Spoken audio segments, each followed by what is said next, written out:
Welcome to Mr. Hamilton's Math Bites. This is the lesson for characteristics of a function. Now, before you start asking yourselves, how could a function have characteristics? Don't only humans have characteristics? And before you give up, let me tell you that yes, indeed, functions do have characteristics too. Our goals today are going to be explain the meaning of the term function and to identify if a relation is a function or a non-function. The first thing we need as a background is what an ordered pair is. An ordered pair is not simply you and your sibling, oldest to youngest. An ordered pair is a coordinate. It's a collection of two objects, one of which is identified as the first coordinate and the other as the second coordinate. They're separated by a comma, and you've seen this many times. For example, 2, 3.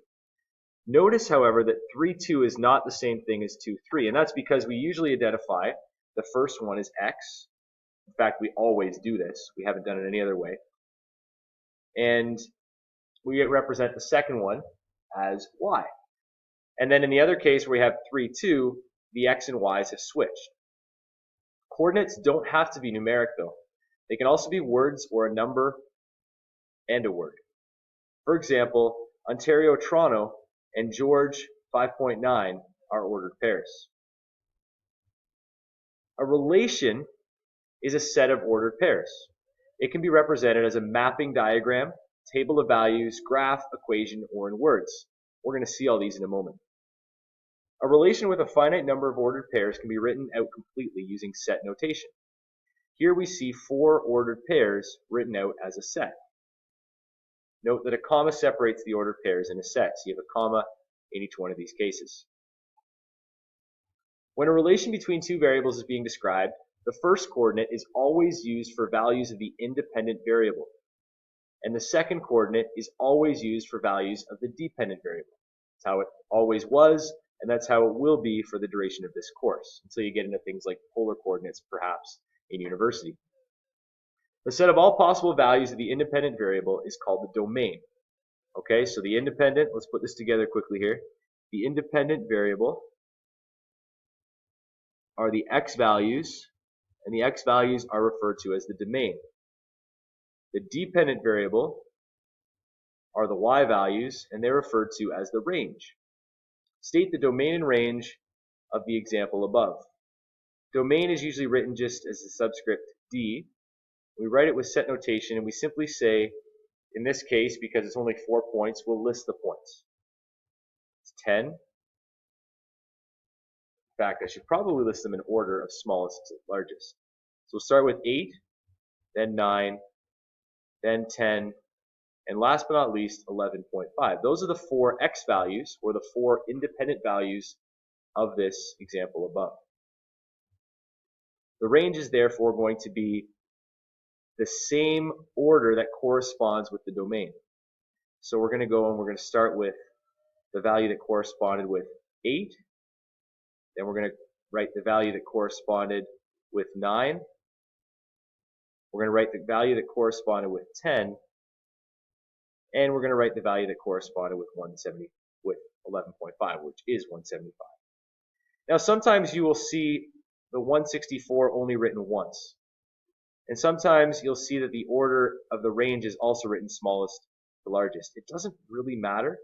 I particularly like to write my domain and range in such an order that they correspond and it's clear to see.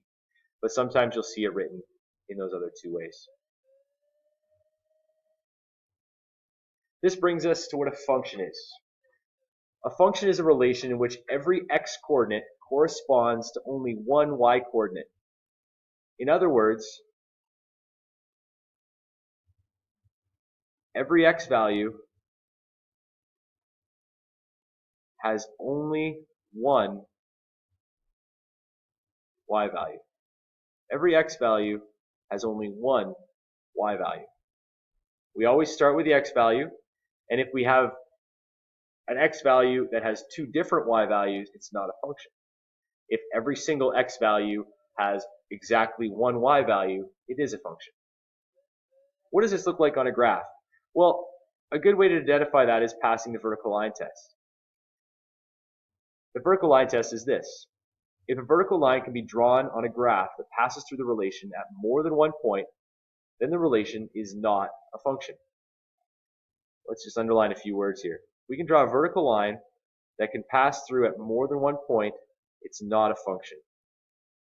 Well, this great graph of what looks to be a mouse or a cat, I can't figure out what it is clearly not a function. If we draw this vertical line, which imagine for yourselves that it's actually straight vertical, sort of close, I suppose. But if it was straight vertical, we would see that it passes through this relation in a whole bunch of spots. It's clearly not a function. In fact, the only thing that is a function on this is a straight line. This obviously picture is made up of a number of different relations. The circle is not a function. The ears are not functions.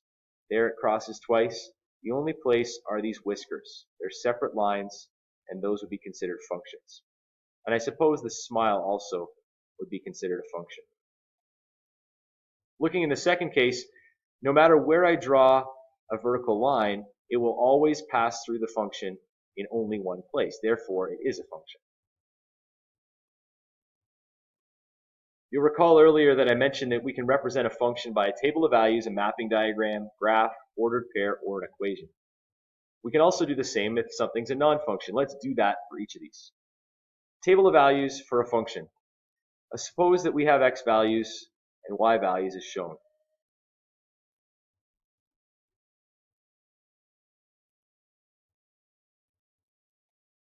Notice that every x value has only one corresponding y value.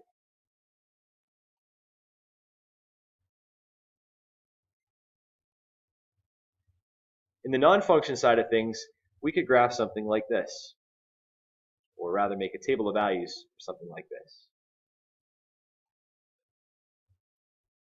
Here are a bunch of x values. The x value of 16 corresponds with two y values. The x value of 9 with two y values. The x value of 4 with two y values. And the x value of 1 with two y values. However, the x value of 0 only corresponds with one y value.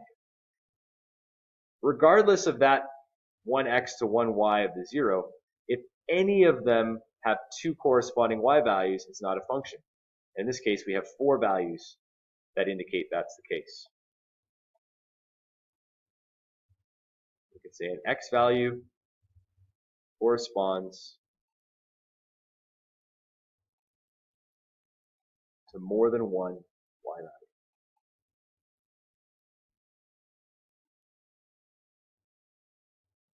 Look at mapping diagrams, we see something that's similar to a table of values. Imagine for a second that we talk about cars. Talk about the Fit, the Civic, the Accord, and the 3. Those of you who know cars would probably know who makes these. We'll call these the input values that are the type of cars, and the maker as the output values. Honda and Mazda. Honda makes the Fit, Honda makes the Civic, and Honda makes the Accord. Mazda makes the Mazda 3. Even though there are only two output values, for every single input value, there is only one output value. Only one arrow leaves from each item. That's the key.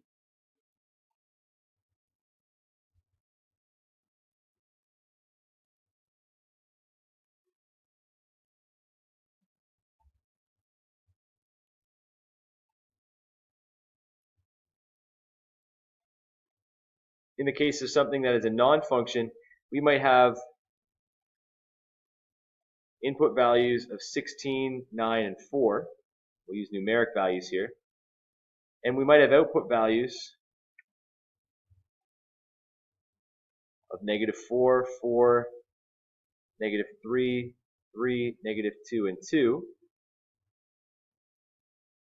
And the key here is that we might have a couple arrows leaving from one or more of those values in the input. Here we have 2 arrows leaving from each one of the input values going to an output value. So more than one arrow one arrow, can leave from any item or value.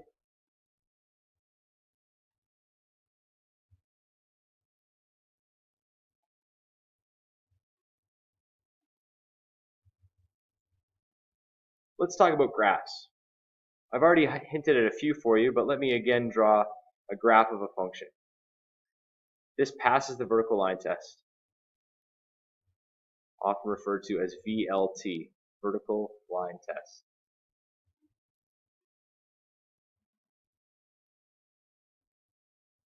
This function, which is an oval, clearly does not pass the vertical line test.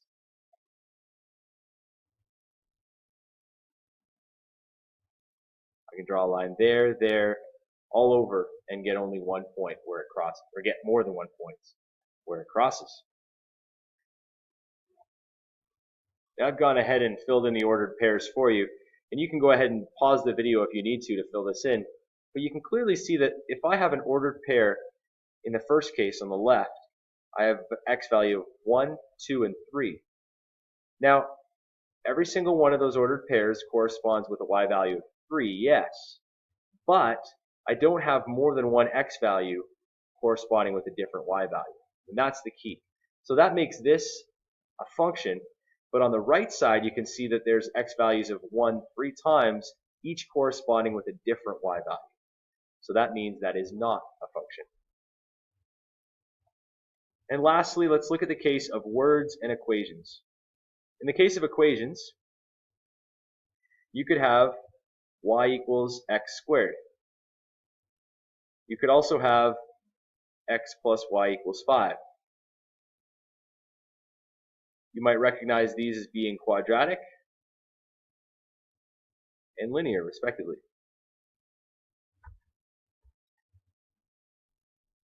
Linear starts with an R, don't you know? On the flip side of that, y squared equals x is actually a sideways parabola. This is not a function.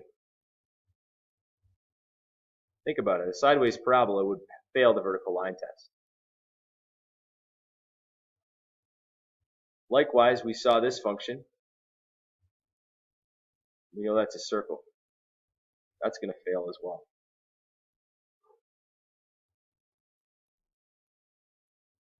In words, we could represent the following. In the case of a function, it might be a projectile flying through the air. And that's mapped out just as I've shown there. It's just a parabola. We've seen that before in grade 10. A non-function might be something like traveling around a loop on a roller coaster, where you go upside down and you come back, and you can see that at certain values, you have the same y value for a given x value. So those are some good cases to consider. Functions and non-functions. Hope it makes sense.